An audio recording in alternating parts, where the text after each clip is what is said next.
السلام علیکم ورحمۃ اللہ وبرکاتہ۔ اعوذ باللہ من الشیطان الرجیم، بسم اللہ الرحمن الرحیم۔ وَقُلْ جَاءَ الْحَقُّ وَزَهَقَ الْبَاطِلُ إِنَّ الْبَاطِلَ كَانَ زَهُوقًا۔ جی ناظرین، جیسا کہ آپ کو اس بات کا علم ہے کہ بریلوی مکتب فکر کے مفتی سمر باز اتاری پچھلے دنوں اس بندے نے انجینئر محمد علی مرزا صاحب کو چیلنج کیا تھا کہ میں اپنی کروڑوں کی گاڑی اس کو دے دوں گا اگر یہ مجھے قرآن پاک پڑھ کر دکھائے، اور بھی کئی باتیں کی ہیں۔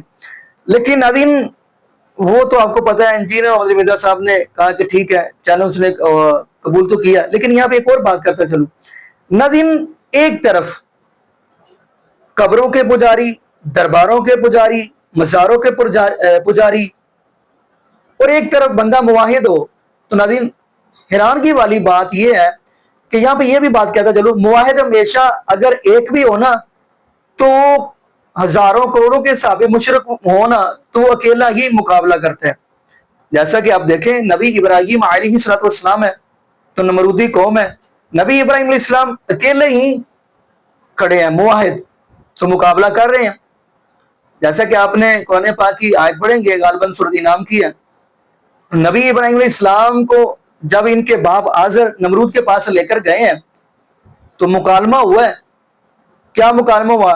نبی ابراہیم علیہ السلام فرمائے لگے، میرے رب العالمین، میرا اللہ، میرا رب سورج مشرق سے نکالتا ہے اور مغرب کی طرف غروب کر دیتا ہے۔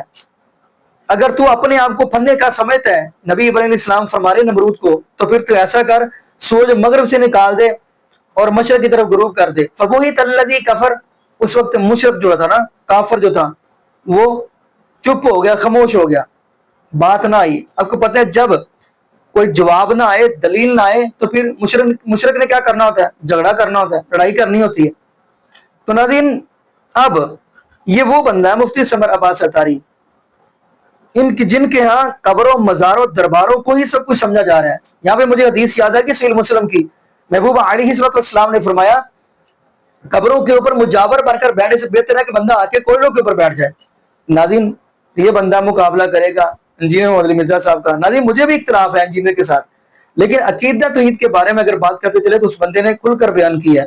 تو خیر ناظرین، یہاں پہ ہم دعا کرتے ہیں اللہ پاک ہمیں عقیدہ توحید نصیب فرمائے اور اللہ پاک ہمیں محبوب علیہ السلام کی شریعت کے مطابق زندگی گزارنے کی توفیق دے، اور اللہ پاک ہمیں 5 وقت کا پکا سچا نمازی بنائے، اور جتنے بھی بے اولاد جوڑے ہیں اللہ پاک سب کو نیک نورینہ، صحت، تندرستی والی، ایمان والی، لمبی زندگی والی اولاد عطا فرما دے۔